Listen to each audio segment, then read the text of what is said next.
Cara, tu estudou história, tá falando que tá terminando o mestrado aí. E esse lance das religiões africanas, que assim, você é uma pessoa preta, que é cristã, né? Mas que tem ciência de como é que foi o lance da supressão da religião dos caras aqui e tal. Tu chegou a mencionar que a religião dos caras era demonizada, etc. Qual que é a tua visão com essa... em relação a religiões africanas, já que a gente está falando de pessoas pretas? Que legal. Então, eu não posso falar das religiões africanas sem me lembrar de um cristianismo colonizador. Sim. Que é oficial. Que é a religião oficial da coroa, né, do século XVI. Essa religião oficial da coroa, ela vai demonizar qualquer outra espiritualidade ou expressão religiosa que não seja que esteja em linha com o cristianismo, porque o cristianismo vai ser esse agente que vai legitimar a coroa em nome de Deus. Então o rei está abaixo do governo da igreja, que abençoa a dominação de seres humanos. Está aí. O problema está aí. Quando eu parto para falar das religiões de matriz africana, eu preciso entender que existem experiências indígenas que foram também massacradas na colonização.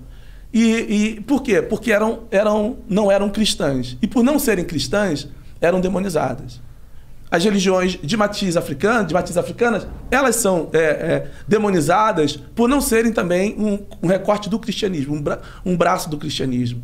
Então, quando eu penso nisso e faço perguntas sobre esse sagrado, eu começo a questionar o poder da igreja de querer trazer um Deus que é absolutamente hegemônico, dominador, e que a expressão dele na Terra é a igreja.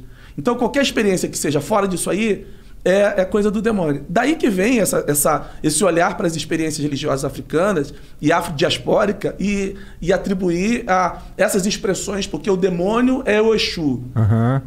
O diabo é o não sei o que, é o tranca-rua. O demônio lá é o preto velho. Agora tu imagina eu com 52 anos de idade, numa igreja que tá fazendo exorcismo lá, e eu tô lá pra cantar, e eu tô lá com minha barba branca, e o cara vai lá e fala assim, ó, sai pombagira. Sai preto velho. Aí sai preto velho. Eu falei, pô, bicho, qual é, irmão? Qual é, meu parceiro? Então, assim, é complicado.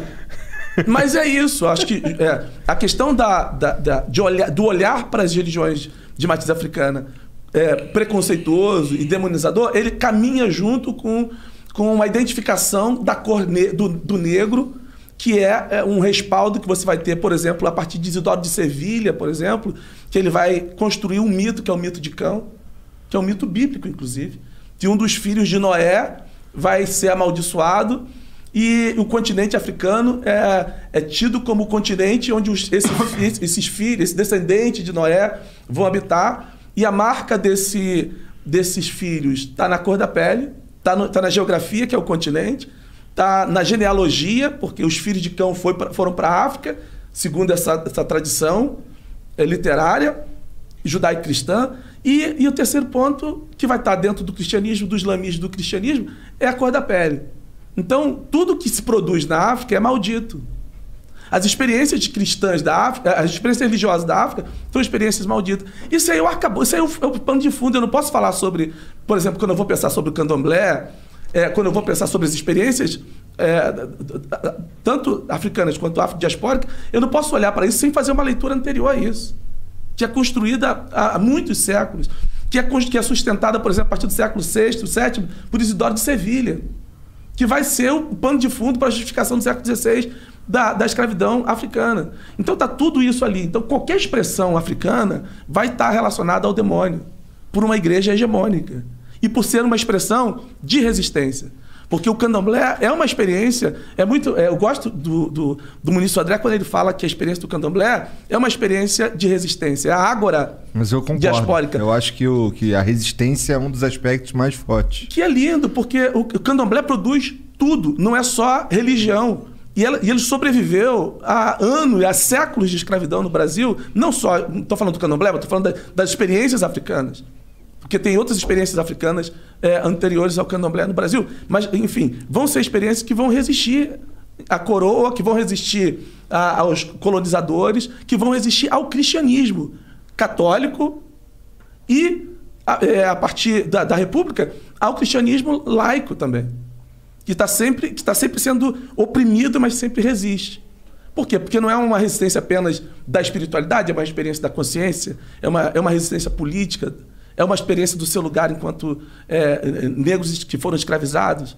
Então, esse olhar do movimento cristão para as religiões de matriz africana como um olhar demonizador, ele está muito chancelado por uma visão colonialista ainda. Uhum. Então, a despeito do que eu pense ou do que qualquer pessoa fala, é experiência de matriz africana. Então, vamos respeitar a experiência do outro, seja ela a expressão que tiver.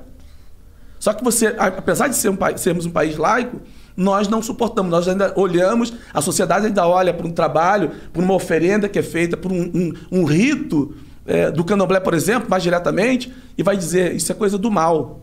Ou macumba. É macumba, chuta que é macumba, é o demônio que está ali. Mas a gente é incapaz de olhar para as nossas falas cristãs que sustentam o projeto de poder colonizador, que oprime seres humanos, que diz bandido bom é bandido morto. Isso não tem nada a ver com Jesus, pô. Isso tem a ver com o projeto da igreja. Mas a gente é muito mais simpático a isso, de que bandido bom é bandido morto, do que reprovar, por exemplo, atos de intolerância religiosa que têm destruído terreiros no Brasil, que têm botado fogo, que têm matado pessoas, em nome de uma ideia de que religião no Brasil é a religião cristã. É mais uma forma que a sociedade tem, a igreja chancelando, a igreja simpática a isso, de que preto no Brasil é isso.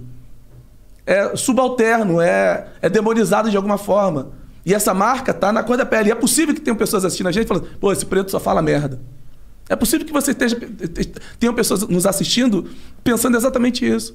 Porque um lugar de fala é um lugar de um negro de fala no Brasil hoje, é um lugar que gera um estranhamento. O que está acontecendo na sociedade de forma geral é que os pretos estão falando.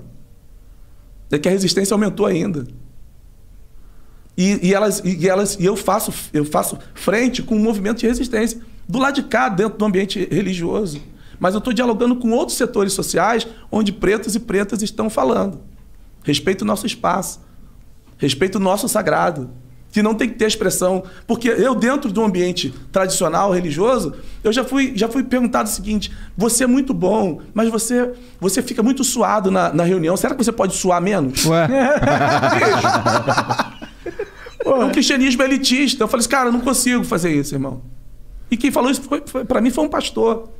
Então, eu vou viver isso aí dentro da minha experiência religiosa. E as religiões de matriz africana vivem isso aí. As pessoas não querem saber o que acontece lá. É do demônio.